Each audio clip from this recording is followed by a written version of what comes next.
Picture this: Cairo, 1923. Inside a fancy hotel, a rich British lord is on his deathbed, burning up with a fever. And at the exact second he takes his final breath, the entire city of Cairo goes dark. So how did this one moment spark one of the most famous and spooky mysteries of the entire 20th century? Okay, so here's where it all kicks off. In November 1922, the world goes wild for this incredible archaeological find.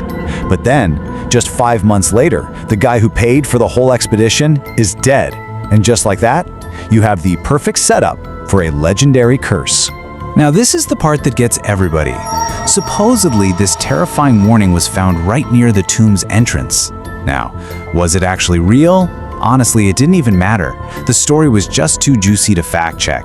The media had its headline, and the world was officially hooked on the idea of a pharaoh getting his revenge. All right, so let's zoom in on the man at the heart of this whole thing, Lord Carnarvon. See, his death wasn't just some sad event.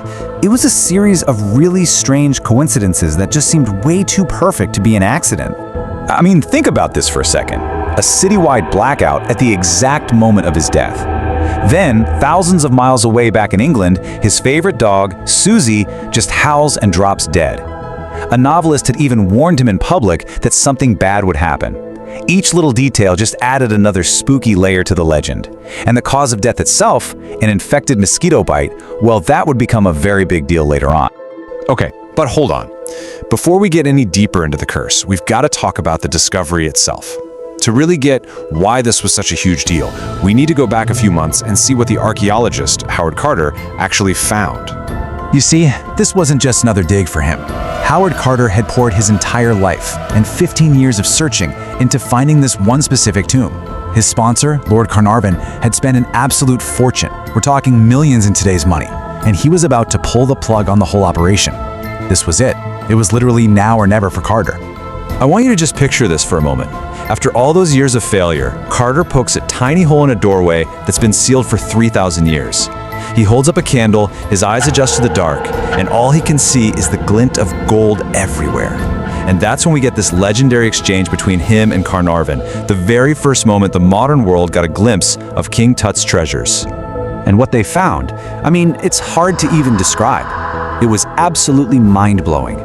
The most complete, untouched pharaoh's tomb ever discovered. We're talking over 5,000 priceless objects, a solid gold death mask, a solid gold coffin, even a dagger literally made from a meteorite.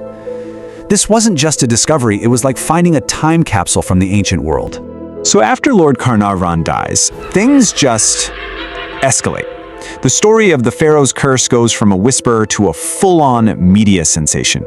Newspapers started connecting every single death of anyone remotely connected to the tomb back to the curse, and the legend just took on a life of its own. And the headlines just kept coming, one after another, each one more sensational. A rich guy who visited the tomb dies of a fever, the radiologist who x-rayed the mummy suddenly dies, Carter's own secretary dies, and then his grieving father takes his own life. To the public reading all this, every tragedy was just more proof of Tutankhamun's revenge. By 1929, the number the press was throwing around was 22. 22 deaths, all supposedly linked back to that tomb. That number alone was so powerful, it became the symbol of just how deadly this curse was supposed to be. And then they found the quote-unquote proof, the thing that sealed the deal for everyone. When they finally did an autopsy on Tutankhamun's mummy, they found a small mark on his cheek in the exact same spot as Lord Carnarvon's fatal mosquito bite. I mean, come on, what are the odds? For the public, this was it. An undeniable, supernatural link across 3,000 years. So, this really brings us to the big question, right? Are we actually looking at a 3,000-year-old supernatural curse brought back to life? Or is this something else going on entirely? Okay, so now it's time to shift gears. We've heard the spooky legend, now let's look at the facts. We're going to separate the fact from the fiction and see how these incredible claims really hold up when you take a closer look. And you know what? When you start to actually dig into the details, the whole story begins to fall apart. That spooky inscription at the entrance? Yeah, turns out a reporter just kind of made it up. The big citywide blackout?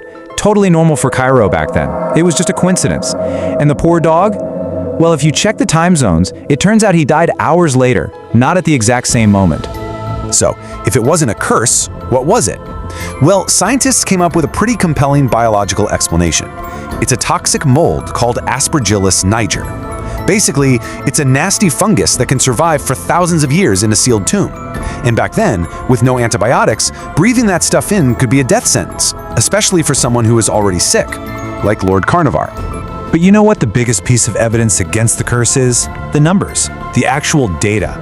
A 2002 study took a hard look at the lifespans of people who went into the tomb versus a similar group of people who didn't. And guess what? There was no difference. None. In fact, the cursed group lived to be 73 years old on average, which was pretty darn good for that era.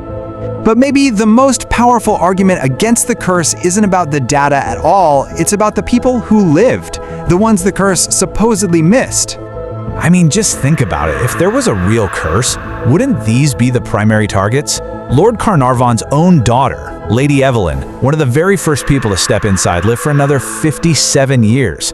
The doctor who literally performed the autopsy on the mummy itself, he lived for nearly 4 more decades. And the big one, what about Howard Carter? Whenever reporters would ask Howard Carter about the curse, he had a very simple, very powerful answer. I am still alive. He was target number 1, right? The guy who orchestrated the whole thing?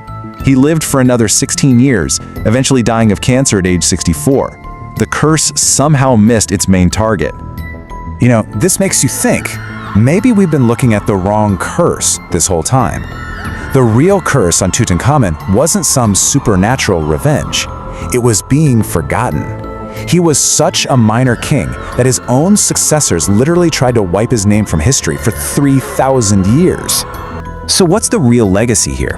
Is it this spooky story about a curse? Or is it the incredible story of a forgotten king who, because of this discovery, is now one of the most famous figures in all of history? In the end, what Carter unleashed wasn't a curse of death. It was the complete opposite. He gave Tutankhamun immortality.